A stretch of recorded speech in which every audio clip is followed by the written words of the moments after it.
Good evening, everyone, and welcome to tonight's presentation of Noche Latina in the NBA. An annual tradition, city, and culture, and always a pleasure to bring it to you. This is Kevin Harlan alongside Greg Anthony and Clark Kellogg with Doris Burke reporting from. And that was a serious blowout. Not too many people can claim that they saw that coming. They just weren't challenged. I mean, nearly as much as they should have been in that game, at least when they had the ball. Yeah, it was a mismatch. I mean, the defense from the start was on its heels practically the entire game. Now a chance, courtesy of Gatorade, all fueled up and ready to go. The starting five on the floor. Taking a look at the Bulls. Freak in at point guard. Harrison out there with Marvin Williams. Then it's Pau Gasol.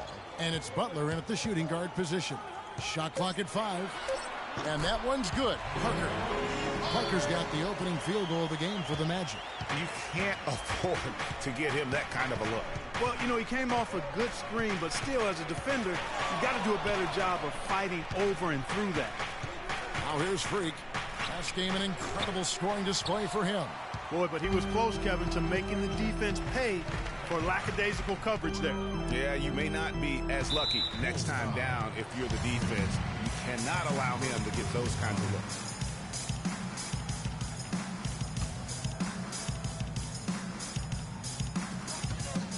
There's the pick. Parker kicks to Vucevic. Can't get it to go. Nice D from Williams. And in the first, a little over a minute and a half in. Some nice ball movement by the Bulls. Williams, a screen on Parker. Shot clock at 6. The Bulls need to get a shot off here. Offensive rebound. Now here's Freak, covered by Parker. Here's Freak, and the three ball is good. The defender there in the neighborhood, but not quite close enough. Good shot. The Magic have gone 1 of 3 from the field to start this one so far. And stolen by Freak. And the dunk to finish it off. A beauty. And Kevin, who says a point guard should look to pass first? I mean, not when you can finish like this fella. Well, Clark, he wasn't going to give that opportunity up to a teammate.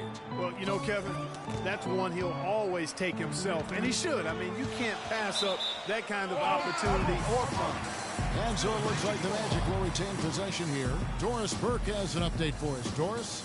Thank you, Kevin. The Magic head coach and I had a chance to talk just for a bit. One player he said he's worried about in this game is Pau Gasol. He said with his length and touch, it's really hard to bother that shot. We're going to try to be physical with him, body him up early, and deny him position. And guys, that's what a lot of teams try with Gasol. Force him to really battle through contact. We'll see how it works. And as always, Doris, thank you. Chicago leading by 3. Williams a screen. To the middle. Passes it to Freak. 6 on the shot clock. Fires from deep. The rebound by Turner. Looking at the last game for Orlando, it was a loss to the Knicks in New York. The inability to make threes in that game, because they took a lot of them, I think, is why they ended up on the short end of the stick. Yeah, they did take a bunch of them. Sometimes you can make up for poor three-point shooting with a strong inside game, but their inside game just wasn't strong enough. Just a great hustle play there. Energy and passion. This is what? That's tipped. Vucevic setting the pick for Oladipo. He dishes it to Gordon. Williams with the block. And here's Freak. He's got 8. Pass to Harrison. Picked by Williams. There's the dish to Freak. Right wing. Another field goal for him. 4 for 6 shooting tonight. And that's the kind of lead pass we've come to expect from him. Let's pop over to our 2K leaderboard to see which power forwards and centers have had the most productive last month. offensive. Fifth, Nikola Vucevic. That's as scary a collection of big men as you want to see. I mean, game planning for any of them is a challenge because you know how much defensive attention you're going to have to devote to them. Yet, no matter how much attention they're getting, they're still going to get their points. I mean, opponents just have to keep fresh legs out there and try to limit the damage and make them work for whatever points they do get. And here is Payton following the three-pointer by Freak. Gordon with a screen on Rose. The shot by Payton, and misses it off the right side of the rim. Chicago leading by 6. Now Freak, 13 points in the game. That is good. He totally lost his defender, broke his ankles, then knocks down the jumper. That was just an amazing play. I mean, you talk about making him reach for thin air. Wow. Now here's Vucevic. He's coming off a 25-point game against New York. And how about the job he did rebounding as well, guys? I mean, just a dominant performance on the glass. Rose against Payton. Gordon with a screen on Rose. And there's the pass to Hezonja. That's in, coming off an assist from Payton. Hezonja's got a couple of threes now in the first for Orlando. Here's Freak. He's got 16.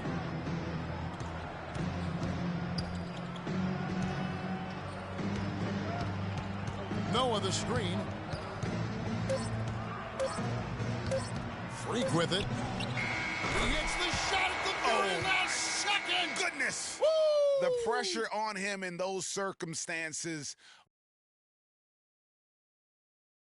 And Pau Gasol, after some years, talks about now his newfound. I mean, I think it's been noticeable just because this has been my decision, too. And I think you'd have to say that Gasol's decision to go to Chicago, Clark, was great. He clearly gave it a lot of thought, and it's hard to imagine him having made a better pick. You know, I agree. Not only is he happy, but so are his teammates. Ask Rose and Noah and Butler. Those guys love playing with him, and you can see how the change of scenery rejuvenated the big Spaniard, too. And as we return, it's Noche Latina, celebrating the NBA's connection to the Latin American community. And taking a look at Chicago's performance here, guys, what have they been doing or not doing? You know, it's been about how solid they've been offensively here, really tuned in with one another. Good ball movement, and it's paid off on the scoreboard. On the court right now, second quarter for the Bulls. Freak, he's in at point guard. Williams is out there at Noah. Then it's Exum, and it's Harrison in at the small forward position. Chicago leading by 9, and Doris Burke has something for us. Hey, Doris. Well, Kev, Freak in the last matchup against the Timberwolves put on quite a show. He had 64 points, and he got there with his usual way. Just an impressive barrage of threes. Numbers like that are rare to see by any player in a game he'll always remember. Thanks for the great report, Doris. Guys, the way he carried them that night, I thought was truly incredible. Unreal. I mean, he was literally on another planet in that game. He did it all on the floor. What's interesting to me, guys, is to see how much energy he's able to play with here tonight. I mean, his legs still have to be a little heavy from that last game.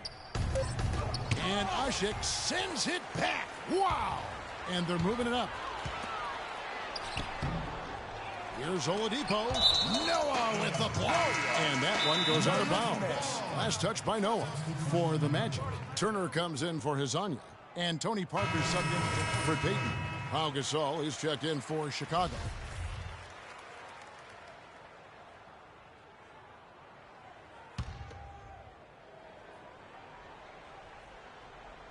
We're now about 2 minutes into the second quarter. Oladipo, the pass to Parker. Screen by Ashik. There's a good screen. Ashik, the screen for Parker. The shot by Turner, no good. And no excuse there for missing that one after being freed up by a great pick. Yeah, I agree with you. I mean, they came away empty, but they got the look they wanted, and really, I like the movement and communication there. Parker outside. Double team on Parker, and stolen by Freak for the finish. And he caps off the fast break with a monster slam. Well, there you go. One team operating on all cylinders at either end, steals, fast break buckets. and the other team scrambling to find its game. Great point. I mean, that aggression has allowed them to just create a lot of havoc, and boy, are they taking advantage. And breaking down some numbers here, the hustle stats for Chicago. Boy, they've really amped up the pressure at the defensive end, guys, and have piled up the steals in the early going. And also, how about how well they defended the rim? Not just blocking shots, but also altering them here in this first half. Here in the second quarter, about 3 minutes played. Williams dishes to Freak. There's the killer two-handed slam. And, folks, he does more than just put 2 points onto their lead. He does it with a little bit of flair. He sure does. You're right. It's a dazzling move to the bucket for him. I'll tell you what, he may not be the biggest man in the league, guys, but he more than makes up for that lack of size with amazing aerial skills. 6 to shoot. Outside Turner.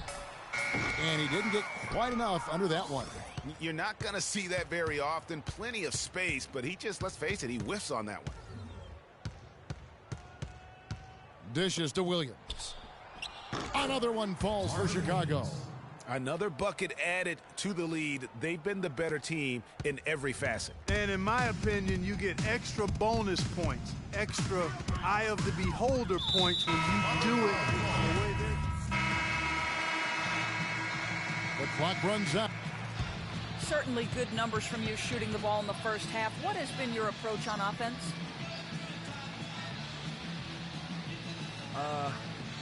I'm just trying to let the game come to me. When I don't try to force it on offense, good things happen. And that's why I've had success here early on.